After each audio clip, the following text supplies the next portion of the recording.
Assalamualaikum warahmatullahi wabarakatuh. Alhamdulillahirabbil alamin wa bihi nasta'inu ala umuri dunya waddin. Wassalatu wassalamu ala asyrofil anbiya'i wal mursalin wa ala alihi washabihi ajma'in. Puji syukur kita sampaikan kepada Allah Subhanahu wa taala yang mana pada malam ini kita masih diberikan kesehatan dan waktu sehingga kita dapat bertemu kembali di masjid kita ini dalam rangka pengajian setiap malam Sabtunya. Salat beriring salam sama-sama kita sampaikan kepada junjungan kita Nabi Muhammad sallallahu alaihi wasallam. Telah mendapat syafaatnya kita di yaumil mahsyar nanti. Amin ya rabbal alamin.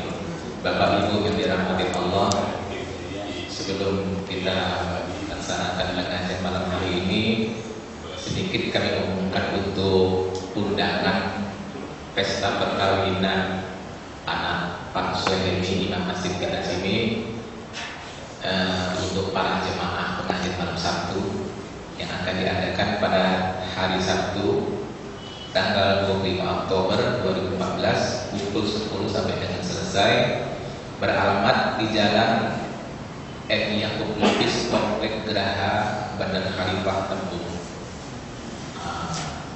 Dan hanya itu yang dapat disampaikan kepada kita jemaah. Dan selanjutnya marilah kita sama-sama mengikuti pengajian kita pada malam hari ini yang akan dibawakan oleh Pak Ustaz Adi Asmana. Nah, ini kami persilakan dengan hormat. Assalamualaikum warahmatullahi wabarakatuh.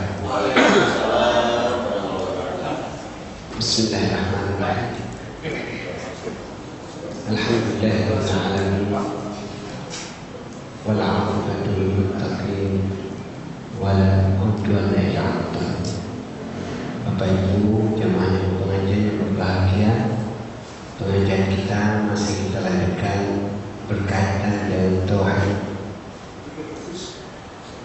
Ada permasalahan yang salah dipahami oleh orang awam tentang arti tawakal. Dan memang di dalam Al-Quran banyak perintah Allah untuk bertawakal, menyerah diri kepada Allah. Bagi orang yang tidak memahami arti tawakal, bisa menjadi kelompok fatalisme. Karena dia hanya berpegang semata-mata menyerah diri tanpa didahului dengan usaha. Maka dari itu, untuk memahami pengertian tawakal harus kita lihat keterangan Rasulullah sendiri bagaimana bertawakal. Karena yang paling tahu tentang isi Quran adalah Muhammad, dia yang menerimanya. Pernah suatu kali Rasul sudah memberikan ceramah di Masjid Nabawi. Datang orang Arab Badui naik unta sampai di masjid. Dia mendengar ceramah Nabi bagus, turun dari unta, langsung dia masuk masjid. Dia duduk bersandar di satu tiang masjid setelah dia melakukan salat tahiyat masjid.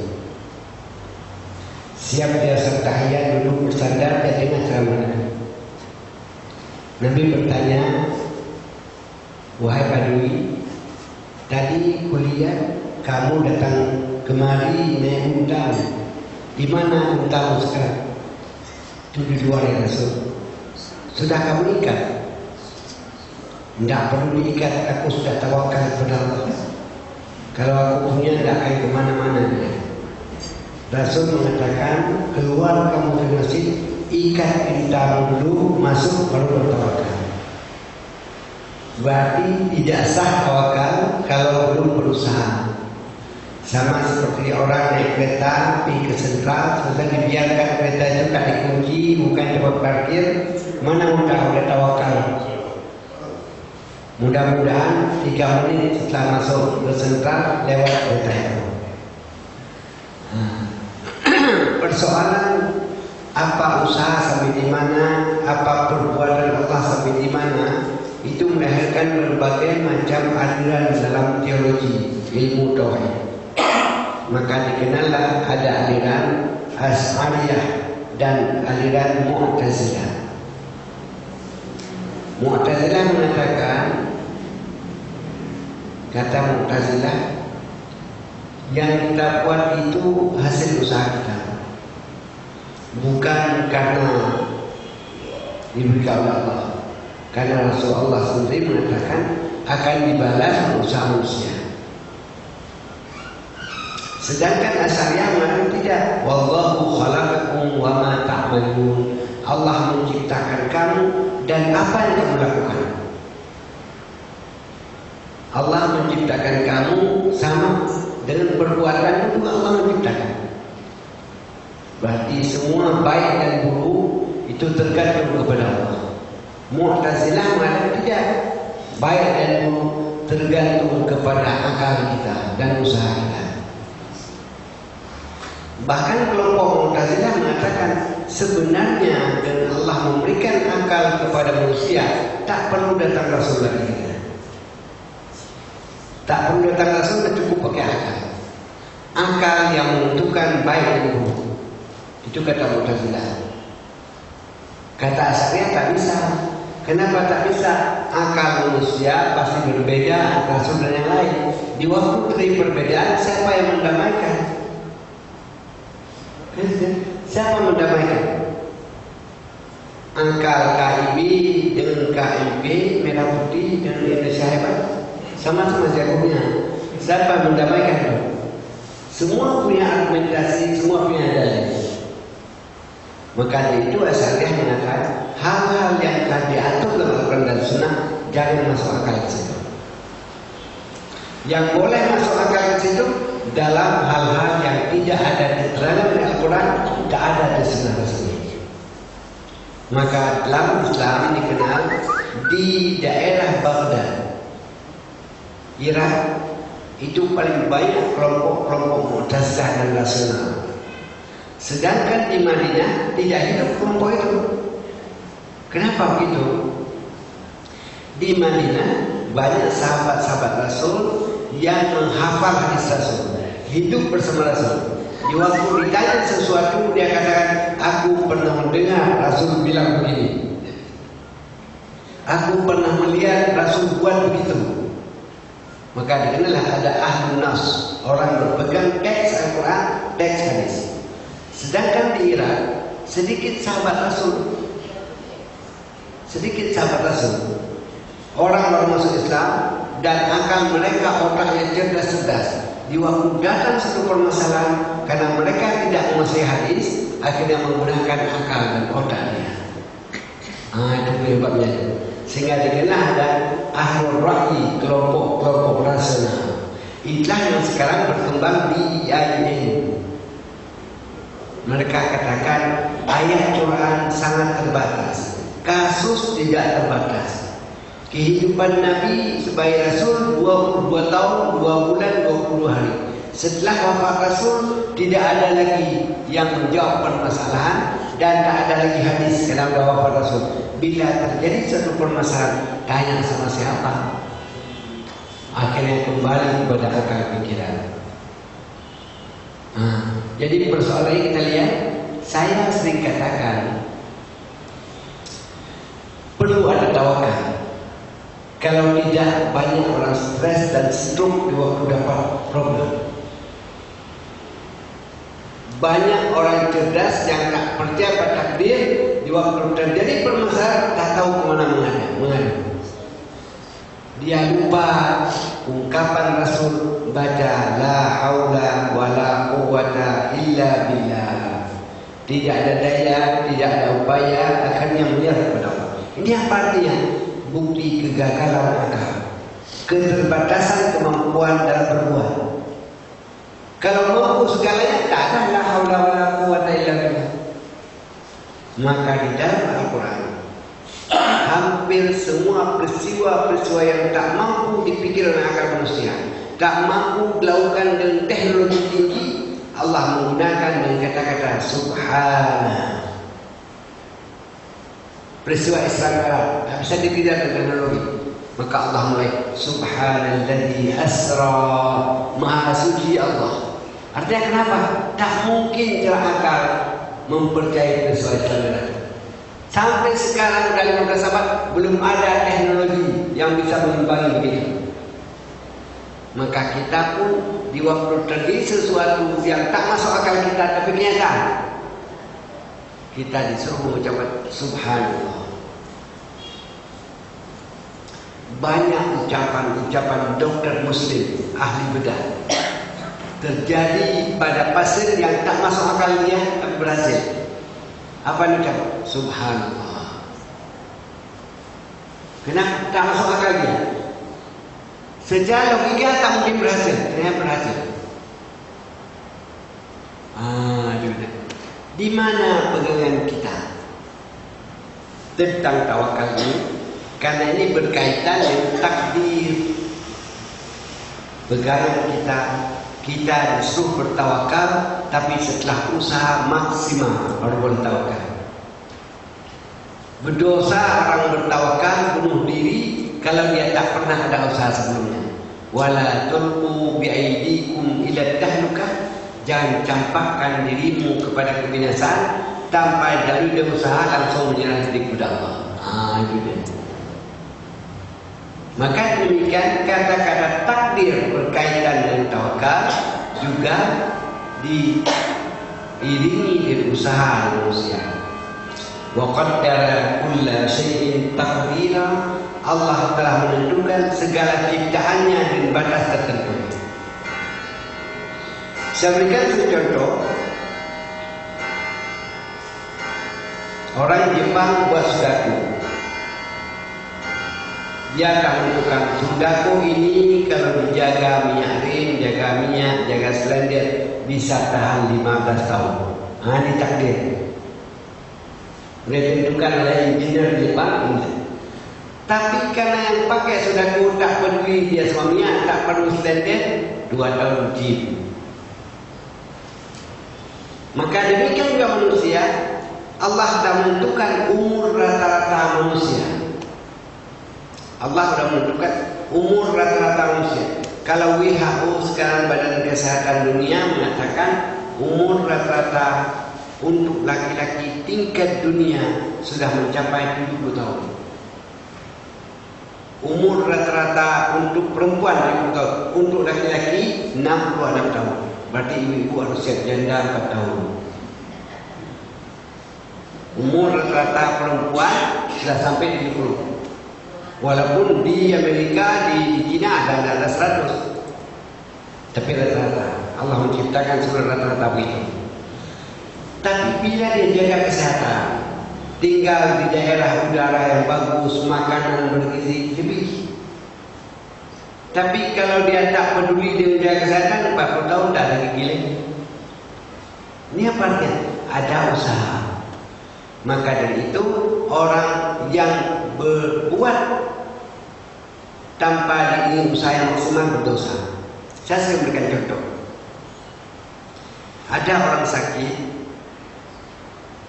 ada puskesmas, dia tak mau berobat puskesmas, mati, itu dosa. Ada puskesmas dalam rumah sakit, dia tidak buat rumah sakit, dibiarkan puskesmas mati karena usaha maksimal tidak ada. Ini yang sakit direksi mampu bawa ke Singapura, dibiarkan diperingati mati, itu belum maksimal. Maka ada hal yang menarik Pak. Waktu peresmian salah satu ruangan bedah di Rumah Sakit Zainal Abidin Banda Aceh, Bapak Profesor Samsudin Mahmud itu gubernur, dia meresmikan itu. Kata sambutannya yang paling menarik, saya ingat betul, dia bilang terjadi dialog antara orang mati dengan malaikat maut dalam kubur. Datang malaikat maut, ditanya, Pak, Bapak ucapkan kalimat ini cepat, jangan belum masuk di buku saya lagi, belum lagi daftarkan di buku malaikat maut, kawan udah mati. Kata yang mati ini, mungkin salah cabut, nah mungkin, cuma terlalu cepat. Terakhir sebelum Bapak meninggal pergi kemana? Ke Rumah Sakit Zainal Abidin Banda Aceh. Itulah sebab mereka cepat. Kalau Bapak Singapura belum. Kalau Bapak Singapura belum. Dia Bapaknya usahanya belum maksimal, maka bayar rumah sakit negeri dan rumah sakit mau asal masuk jalan pulang atau cepat pulang ke kuburan terus. Ini kita lihat. Jadi inilah kelemahan umat Islam dalam memahami takdir itu. Kenapa? Selalu kepada tawakal tanpa dijauhi oleh usaha maksimal. Maka usaha seseorang itu tidak sama. Semakin memiliki nilai tambah, semakin tinggi tingkat usahanya. Tingkat rendah, menurut la yukallifullahu nafsan illa usaha. Allah tidak membebani pada seseorang suatu kewajiban dan tanggung jawab kecuali tingkatan usaha, wawasan, ilmu pengetahuannya itu. Di dalam kitab-kitab tauhid klasik, Rasul pernah mengatakan percaya, beriman pada takdir dan qada. Berarti beda takdir dan qada. Ulama tauhid dulu mengatakan qada suatu ketentuan Tuhan yang tak bisa berubah. Sedangkan takdir suatu ketentuan Tuhan yang bisa berubah. Contoh yang tak berubah, setiap yang bernyawa pasti mati. Kullu nafsin dha'iqatul maut. Setiap yang bernyawa pasti mati. Ini qada. Tetapi kapan mati bisa berubah? Kenapa? Haknya tanggal sekian mati.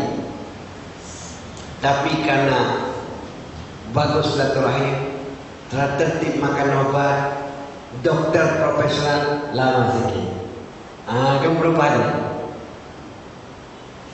Maka dari itu Rasul sendiri pernah mengatakan berdoalah, karena doa silaturahim sedekah dapat merubah takdir. Saya sering kalau ada nasihat perkawinan, saya ceritakan peristiwa pertanyaan Aisyah ke Rasul, ya Rasul, aku istrimu wanita yang menjadi first lady di masa sekarang. Apa ada enggak perempuan yang lain yang duluan masuk surga dari aku? Kan cukup menarik pertanyaan. Kalau ada berarti apalah artinya aku istri Rasul tidak masuk surga duluan? Rasul mengatakan ada. Tapi mudah-mudahan Allah merubah takdir. Nanti jangan dia lagi, kamu nanti. Berarti bisa berubah takdir itu. Kan bisa berubah. Kenapa? Keimanan hanya sekarang dia, karena kurang saya turun keimanan banyak yang lain. Pindah. Umar bin Khattab mengirim surat kepada Amr bin As di Mesir. Dia katakan kami rombongan dari Madinah mau ke Mesir untuk melakukan inspeksi. Dibalas surat oleh Amr bin As. Wahai Khalifah, mohon maaf, kali ini kamu jangan datang, karena di sini sedang penyakit wabah. Orang Mesir saya larang keluar, orang luar saya larang masuk ke dalam. Berarti dari dahulu sudah ada karantina. Kayak orang Mesir kata Gubernur Amr bin As, saya larang keluar, takut nanti dia membawa penyakit. Dan orang luar saya larang masuk kemari, takut kena penyakit. Jadi kamu, hai Amirul Mukminin, jangan datang ke Mesir. Umar bin Khattab mengumumkan berita ditundanya kepergian ke Mesir. Kita tak usah ke Mesir sekarang. Kenapa? Kata sahabat-sahabat Nabi lain. Datang surat dari Gubernur Mesir, di sana sedang ada penyakit menular. Orang di sana dilarang keluar, orang luar dilarang masuk. Salah seorang sahabat tunjuk tangan, ya Amirul Mukminin Umar bin Khattab, kamu takut mati? Kata Umar, tidak takut. Kalau tidak takut mati, kalau mati di Mesir itu takdir Tuhan. Kalau mati di sini tak ada penyakit pun bisa mati juga. Kenapa kamu takut pada takdir? Ini pertanyaan seorang sahabat. Umar bin Khattab mengatakan, saya tidak takut takdir, tapi saya selalu berusaha melarikan diri dari takdir yang tidak baik menuju takdir yang lebih baik. Pergi takdir tapi tidak baik, tak pergi takdir juga tapi lebih baik. Dua orang sahabat bandel, dia pergi juga, dua-dua sampai di Mesir meninggal karena penyakit itu. Ini kita lihat. Berarti hidup kita setiap hari harus selalu berusaha pindah dari satu takdir. Ini ada air, kita minum air ini takdir, tak minum takdir juga. Lebih bagus kita minum air, mengambil takdir yang lebih baik. Jadi tak ada yang tak ada takdir, karena segala sesuatu sudah ditentukan Tuhan. Tinggal Allah suruh pilih. Kamu pilih yang mana? Takdir lebih baik atau takdir? Itulah peran akal. Kadang-kadang dalam pemilihan itu kita keterbatasan otak, maka Allah ikut turun dalam. Macam mana? Lewat istikharah dan musyawarah. Maka Rasul mengatakan tidak pernah menyesal orang yang memutuskan segala sesuatu kalau didahului dengan syarat istikharah dan bermusyawarah dengan orang-orang yang ahli. Tapi kalau tidak ada itu, dia lakukan terus, gagal, timbul penyesalan. Saya sering tanya pada mahasiswa saya tamat di master hukum yang sudah jadi hakim di pengadilan. Saya tanya, kamu sekarang jadi hakim, sebelum kamu putuskan perkara itu, pernah tidak kamu bermusyawarah dengan hakim-hakim yang lain yang lebih ahli dari kamu tentang kasus itu? Pernah tidak kamu istikharah kepada Allah? Karena di waktu kamu sudah mengalahkan seseorang, berarti hak orang itu sudah kau ambil berikan kepada orang lain. Pernah tidak kamu istikharah? Pernah tidak kamu musyawarah? Musyawarah tentu kamu tanya pada orang yang ahli. Maka sekarang kena ada saksi ahli. Enggak, aja dia. Ulama-ulama dahulu sebelum memutuskan satu kasus dalam satu fatwa, dia istikharah kepada Allah. Dia bermusyawarah dengan orang-orang ahli. Kita di Indonesia hampir tidak ada lagi musyawarah, yang ada demokrasi. Kalau lebih banyak orang gila, kelas saja. Karena lebih banyak bentuk orang gila, asli gila. Tidak ada lagi musyawarah. Kalau kita lihat dokter aja, hampir tidak ada dokter Indonesia yang mau dia bekerja dalam satu tim, takut bagi duit, Pak. Di luar negeri tidak boleh. Satu orang dulu, timnya banyak kali, maka sedikit gagal. Karena Rasul menyuruh untuk bermusyawarah. Orang melahirkan itu tidak cukup satu dokter kebidanan, harus ikut dokter anak, harus ikut dokter lainnya. Karena ada bidang-bidangnya juga. Maka demikian juga dalam kita memutuskan suatu permasalahan. Saya sering katakan, jangan cepat-cepat keluarkan fatwa, wahai ulama. Apabila fatwa itu berkaitan dengan disiplin ilmu medis, panggil dokter. Panggil dokter, karena itu ahlinya. Maka dikenal fatwa jama'i, fatwa berjamaah, hasil kerjasama berbagai disiplin ilmu. Ini lebih membuat kepada kebenaran daripada fatwa satu orang, walaupun dia orang besar. Itu kita lihat. Kita kembali pada pokok permasalahan. Saya melihat kelemahan umat Islam di Indonesia. Inilah penyebabnya. Kenapa? Karena pertama, terlampau percaya pada tawakal. Udah tentukan Tuhannya semua itu. Kalau sudah dicatat, udah ditulis, betul sebenarnya udah ditulis. Tapi tahu enggak kamu apa yang ditulis? Nah, ada tahu, maka jangan pegang pada itu. Pegang kepada usaha. Innallaha la yudhi'u ajral 'amilin. Allah tidak pernah menyia-nyiakan usaha hambanya. Memang betul hadis, Pak. Di waktu umur 40 hari dalam perut sudah ditulis. Ditulis berapa umurnya, tentang rezekinya di mana. Betul, tapi tahu kita yang tulis. Kan ada yang tahu apa yang tulis kan? Maka jangan pegang tulisan itu, karena kita tak tahu. Yang kita pegang apa? Usaha kita bagaimana. Bapak melihat sekarang etos kerja. Etos kerja bangsa kita.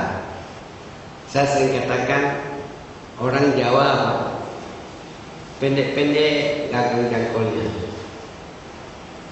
Orang Melayu panjang-panjang kan dengan jangkol.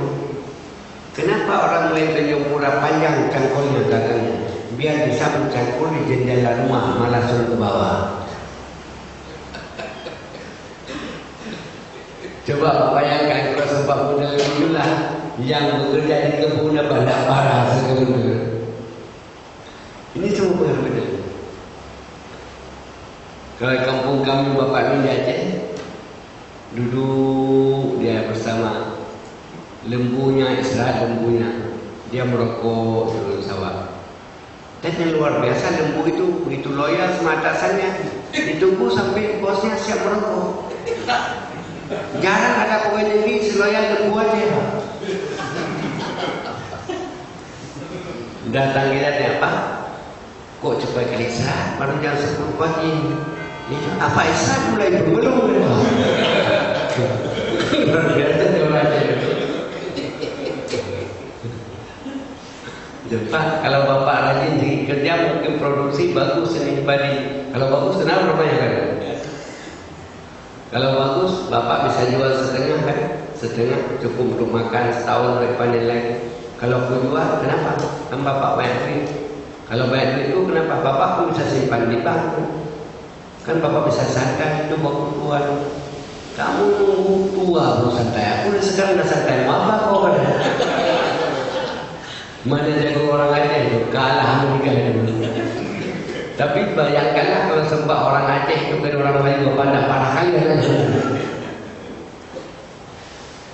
Inilah kelemahan kita lihat. Kelemahan pada macam mana memotivasi mereka untuk meningkatkan etos kerja. Maka Allah mengatakan di akhir surat Al-Baqarah, La yukallifullahu nafsan illa wus'aha laha ma kasabat wa 'alaiha ma iktasabat Rabbana la tu'akhidna in nasina aw akhtana. Banyak Rabbana dibaca oleh Ibu Widy Yasin. Kenapa itu kan? Yang Widy Yasin siapa itu?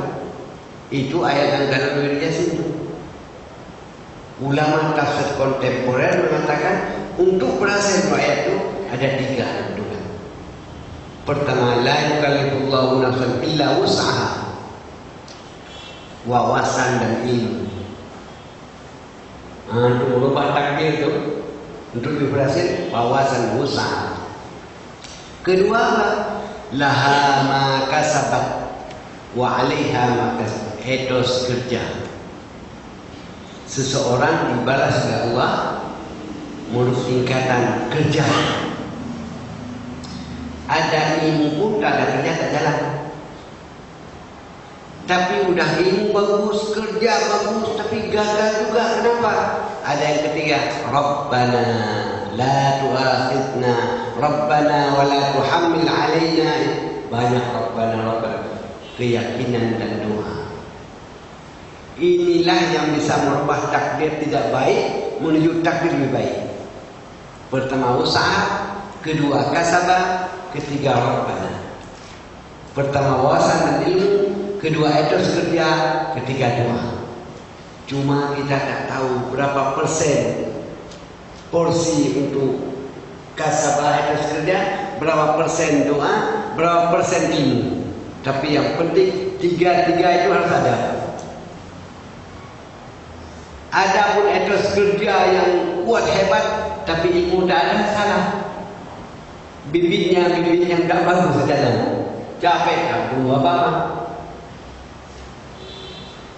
Ada dua-dua, tak ada yang berdoa. Maka doa orang kebun biasa makbul karena muka-muka mereka nampak muka kasihan. Itu saya ingat Ada orang sombong kali tak percaya kepada ketentuan Tuhan, semua itu ini sombong. Semua pada kerja, pada ilmu.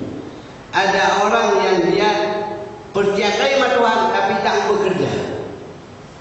Boleh tentukan Tuhan segalanya. Ini pun dungu gitu. Maka penggabungan inilah yang bisa merubah takdir dan merubah persepsi tentang arti tawakal. Walaupun Al-Quran mengatakan Innallaha yuhibbul mutawakkilin. Allah senang kali kepada orang yang menyerahkan diri kepada Allah, namun setelah dia berusaha maksimal mungkin. Bermacam-macam usaha dilakukan, tapi gagal juga, tidak apa-apa. Aku udah melakukan, udah usaha semaksimal mungkin. Ini sebagai pengantar bagi bapak ibu yang bertanya, baik yang berkaitan dengan yang lain, saya persilakan.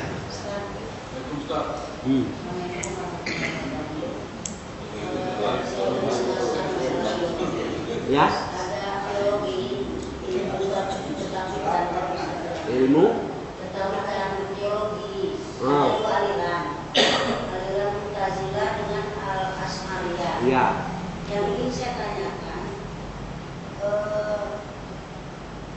aliran yang Mu'tazilah, mereka itu kan mengutamakan semata-mata atas kerja. Bahwasanya kerja usaha itu manusia itu sendiri yang menentukannya. Sedangkan Allah itu tidak gitu. Jadi yang ingin saya tanyakan, apakah golongan yang Mu'tazilah ini termasuk yang ingkar sunnah, Ustaz? Iya, bagi ulama dahulu katakan ini tidak mengakui sunnah, tapi menggunakan akal. Namun tidak ada ulama yang berani mengkafirkan Mu'tazilah. Saya mengatakan Mu'tazilah dia tidak punya mata hati, cuma mata kepala dan mata kaki aja. Ya, dia tidak punya mata hati, dia punya mata kepala dan mata kaki aja. Kesombongannya itu, ya.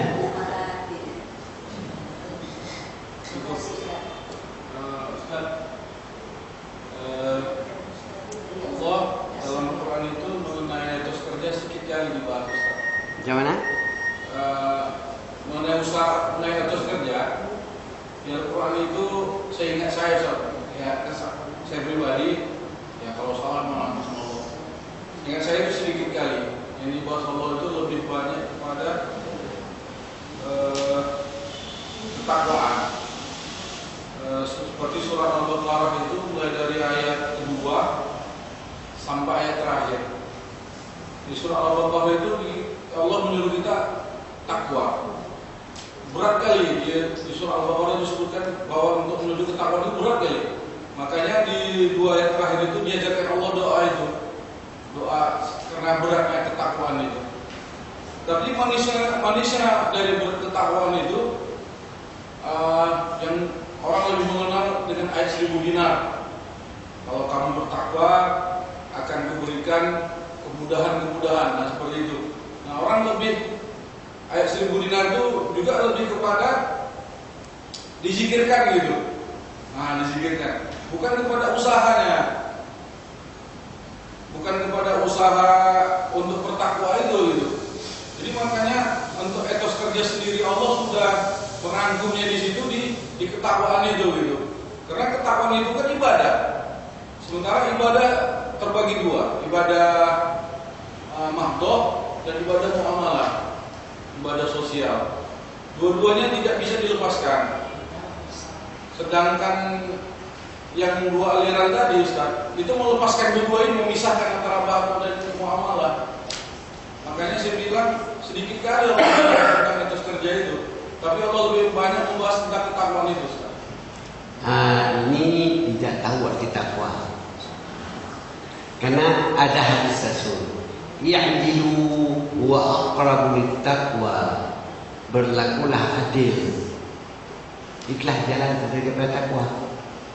Tidak adil seseorang hak dirinya apabila makan yang berlemak banyak tapi tak olahraga, tak adil, tak seimbang kan? Kemudian ada hadis Nabi, ayat Quran fa'fu huwa aqrabu littaqwa. Maafkan kesalahan orang lain. Itulah jalan terdekat bertakwa. Jadi ketakwaan itu tidak saja dalam hubungan Allah, tapi juga dalam hubungan dengan manusia dan hubungan dengan diri sendiri. Bahkan sekarang baru lahir dari tafsir yang baru, hubungan yang harmonis dengan alam.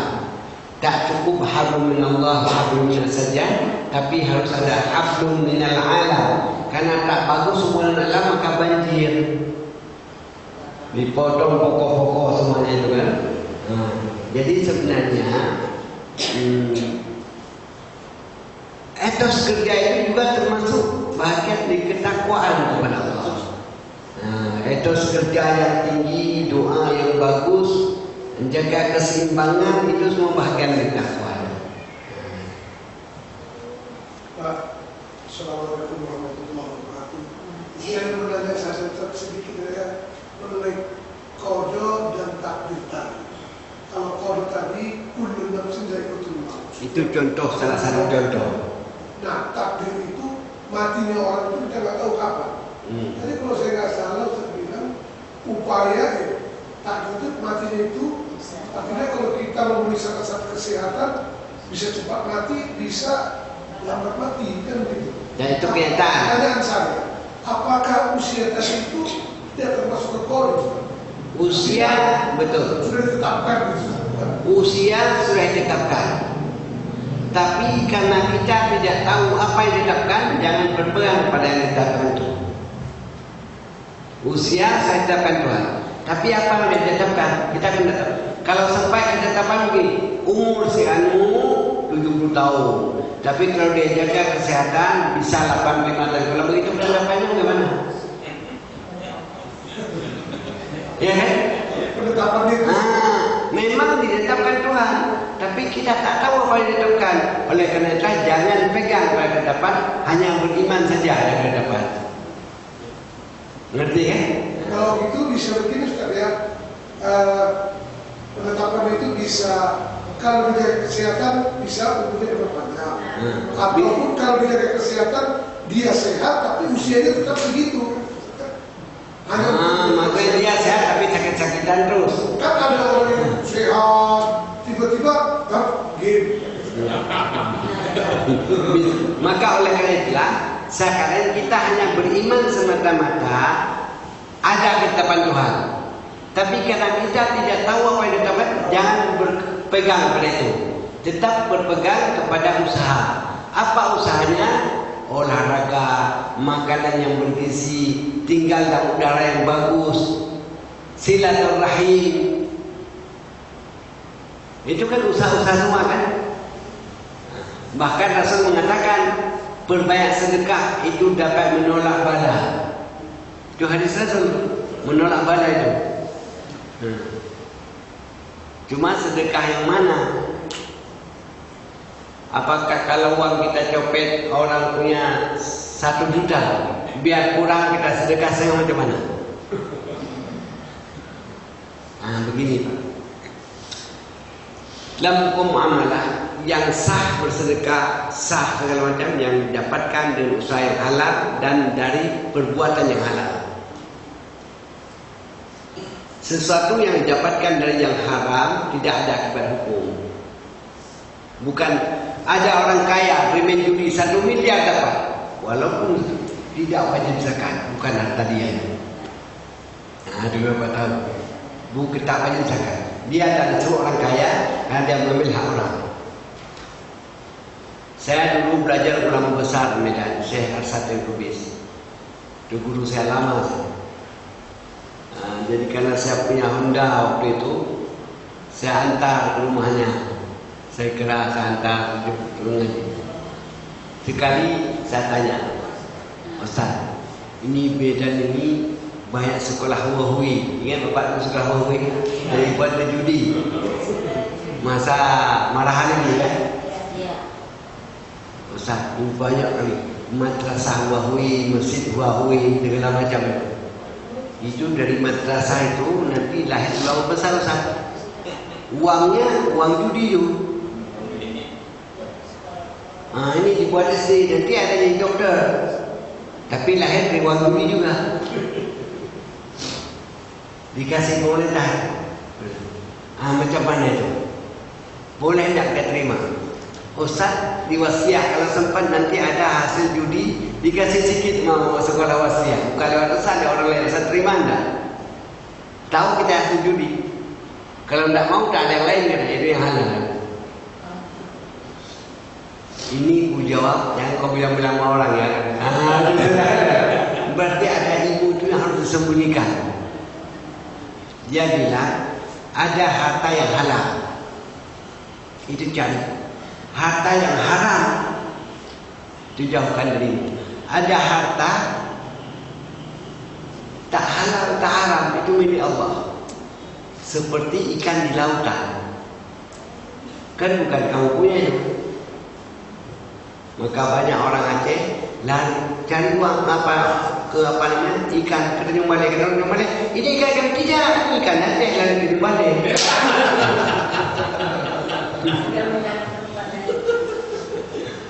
Jadi kata dia, itu uang hasil judi itu tak ada pemiliknya, kata dia. Orang yang menang tidak sah karena memiliki dengan jalan yang halal haram. Yang kalah bukan milik dia lagi, sudah kalah dia. Dia milik siapa? Milik Tuhan. Jika dikasih ambil aja HP-nya biar bilang. Itulah cara berpikir ulama fikih. Ini cara berpikir ulama fikih. Yang kalah bukan milik dia lagi. Yang menang pun dia dapatkan yang haram. Itu sama seperti buah di hutan, ambil aja kalau dapat. Itu sama. Jadi kalau ada di kampung ada masjid, ada orang ngasihnya hasil judi, ambil aja kan, bukan milik kita, milik Tuhan itu. Tapi setelah ilmu tasawuf tidak bisa. Orang sufi saya memilih. Ustaz, lagi Ustaz, masalah sedekah tadi. Mana lebih bagus 5 kali 2 atau 2 kali 5? Artinya kita sedekah itu besar, tapi 2 kali aja. Sedikit atau sedikit tapi baginya banyak. Ini. Mana lebih bagus 5 kali 2 atau 2 kali 5? Ini kita analogi pada pemikiran Syafi'iyah dan Imam Abu Hanifah. Ya. Imam Syafi'iyah membagi zakat bagi semua orang miskin. Imam Abu Hanifah tidak. Itu Syafi'iyah bagi semua orang miskin berhak mendapat.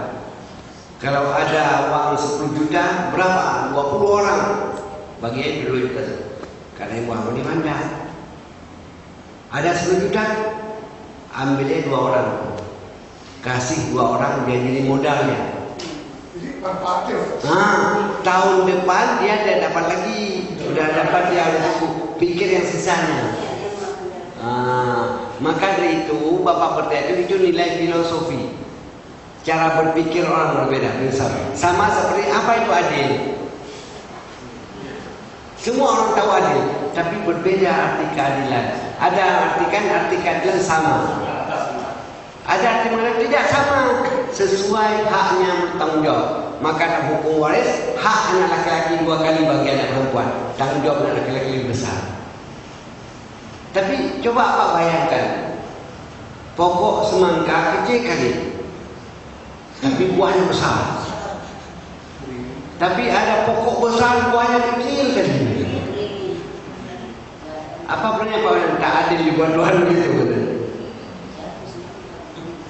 Ini keadilan Tuhan ini yang tak mampu otak kita. Kita hanya bisa membuat keadilan dalam ukuran otak manusia. Jadi masalah apa 2 kali 5 atau 5 kali 2 sama seperti tadi itu. Imam Abu Hanifah bukan tidak. Tujuan zakat mengurangi kemiskinan. Kalau tiap tahun cuma dapat sejuta sampai kiamat tidak ada hilang kemiskinan juga.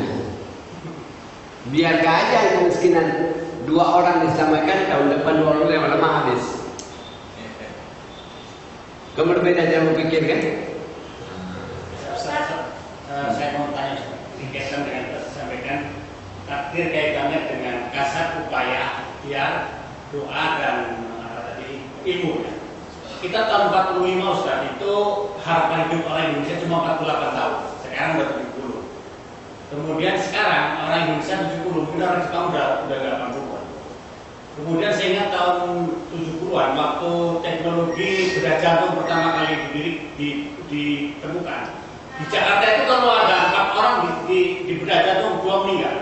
Sementara Michael Chen yang di Australia itu kalau 100 mungkin hanya 2 yang meninggal.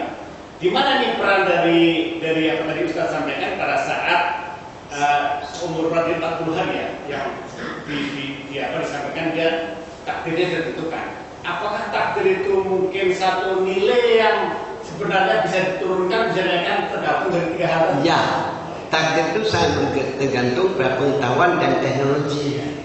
Sekarang operasi jantung itu operasi kecil kali, Pak. Dianggap operasi paling kecil jantung. Apalagi sekarang tidak perlu operasi lagi yang mudah, Pak. Tinggal sikit dimasukkan alat. Perusahaan sangat kecil sekali. Ada yang pakai baterai lagi, cuma tak tahu kita apa ya berarti atau apa baterai apa. Kecil. Yang saya bayangkan bukan itu, Pak. Orang udah mati, tapi baterai yang belum mati. Jadi itu kita. Ini contoh kita lihat teknologi itu bisa berubah takdir ukuran kita. Maka yang ideal penggabungan percaya pada ketentuan Tuhan, tapi juga harus ada usaha maksimal. Ada orang bilang saya mau tanam pokok apa yang mahal tuh, pokok jati. Ini 10 tahun bisa nih haji. Saya bilang iya, kalau dibuat rakit. Pokok jati dipukul, dipotong-potong, dibuat rakit sampai juga haji. Di malam sampainya. Mana pula 10 tahun pokok jati bisa dihaji. Jadi itu betul yang Bapak bilang, karena teknologi keilmuan tadi itu bisa berubah-ubah. Namun perlu apa ingat dalam surah Yasin, wa man nu'ammirhu nunakkisu fil khalq. Siapa yang kami panjangkan usianya, karena tadi bisa dirubah takdir, kami kurangi kenikmatan hidupnya. Ya kan? Maka banyak nenek-nenek pala ya Allah Tuhan, apa udah lupa kau udah kau panggil lagi kawan kuda lagi sana dulu. Yang paling pala kita baru bisa makan enak di waktu sudah sakit-sakitan, waktu sehat tak mampu lagi.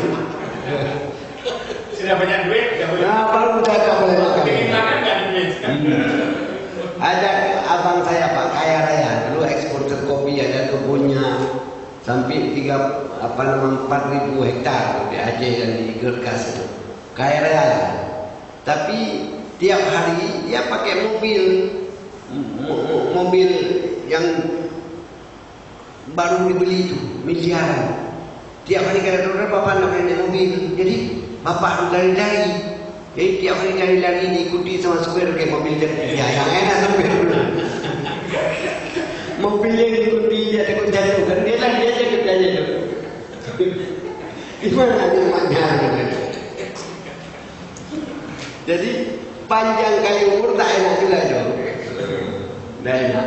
Maka yang enak itu jangan sampai berkurang nikmat dari anggota tubuh kita itu. Nah, di waktu kita tak nikmat lagi, udah ambil aja itu kan.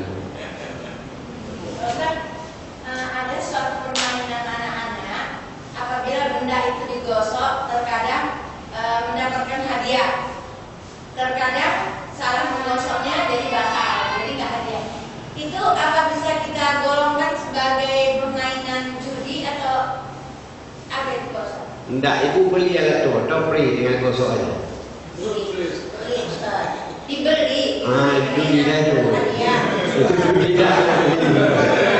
Kalau udah beli pakai modal. Biasanya di sekolah-sekolah. Di sekolah-sekolah. Ya lah, berarti untuk bisa gosok itu harus bayar. Iya. Nah, itulah judi itu. Berarti itu judi Pak Ustaz. Iya. Nah sekarang yang menjual itu kami main arisan. Uang yang dia dapat dari judi itu ikut arisan, sedangkan kita ikut juga dibayarkannya uang arisan itu. Gimana kita menerima uang arisan itu Pak Ustaz? Arisan itu utang. Soal yang dapat dari mana terserah dia itu. Yang pula itu pecat yang kota arisan nanti kurang utang. Karena kita sudah ambil tak bayar itu kan. Soal di mana dia dapat urusan dia itu. Tapi dia penting bayar hutang. Ustaz, kalau kita bersedekah diberi orang nanti akadnya sama kita, sedangkan kita tahu uang itu uang dari mana boleh kita terima kok Ustaz. Kan sama itu maksudnya itu. Nabi Yusuf tahu dia itu kerja raja, dia kan pernah menteri keuangan gitu. Hidup kerja raja itu kerja haram semua itu. Tapi tiap bulan Yusuf dapat gaji. Jadi orang kenapa mau makan itu urusan raja. Kalau ibu pikir gitu susah, karena di bank itu sama itu uang 100.000. Ada yang pajak babi, ada pajak kucing, tidak peduli dia sama itu. Jadi kalau ibu pikir gitu, tidak boleh juga terima bukannya itu hasil kerja tidak benarnya pemerintah itu. Jadi yang paling penting kita sudah bekerja berhak mendapat upah. Pembayar upah itu terserah mana urusan dia. Dia dosa saja. Urusan dia itu. Dia dosa.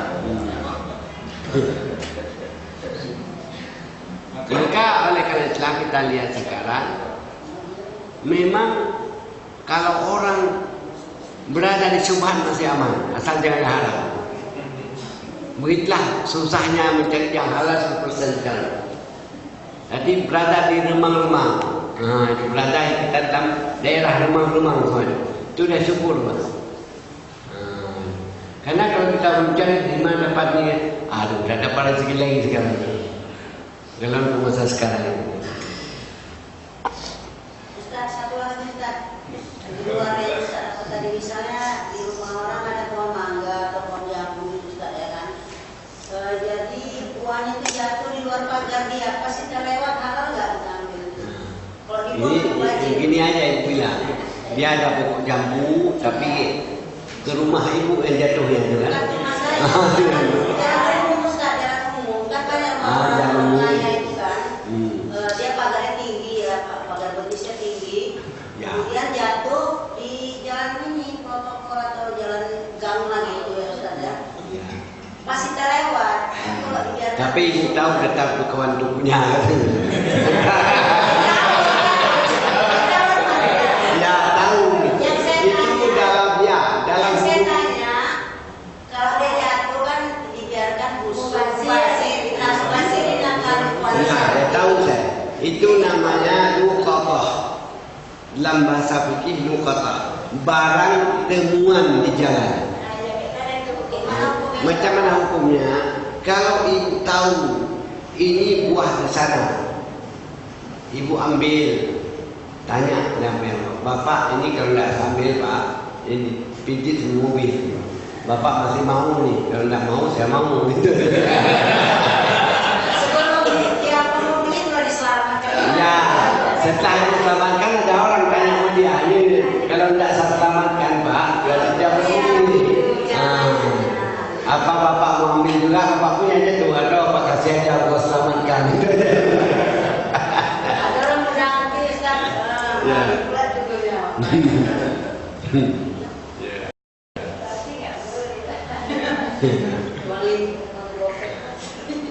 Ya, Pak Ustaz, sedikit saya ingin meluruskan itu tadi pertanyaan. Pengertian qadar dan qadar saya coba artikan dengan teori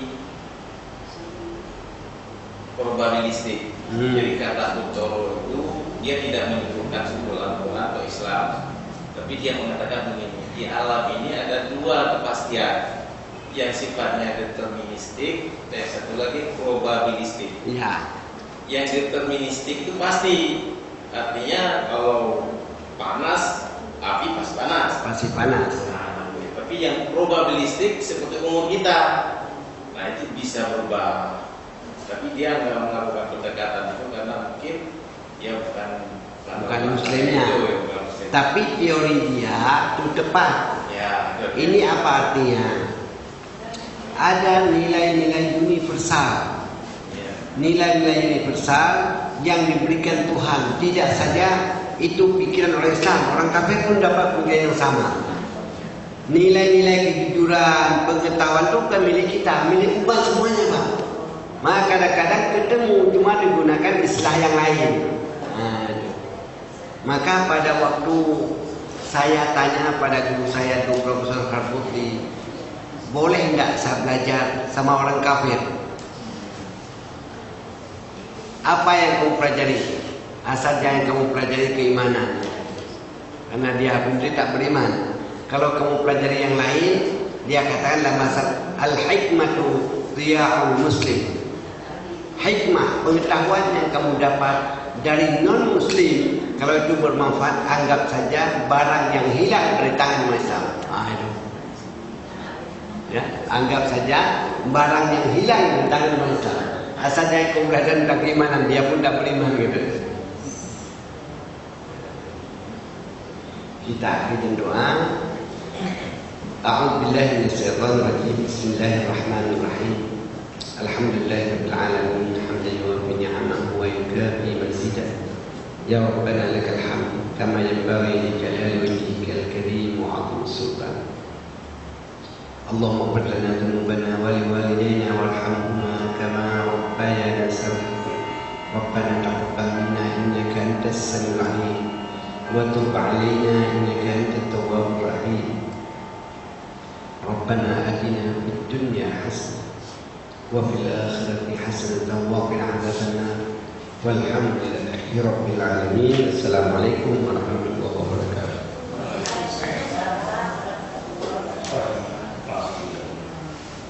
Demikianlah yang disampaikan. Terima kasih kepada Pak Ustadz yang telah menyampaikannya. Mudah-mudahan apa yang telah disampaikan ada manfaatnya bagi kita semua. Dan marilah kita tutup pengajian ini dengan mengucapkan alhamdulillah, alhamdulillah, alhamdulillah. Assalamualaikum warahmatullahi wabarakatuh.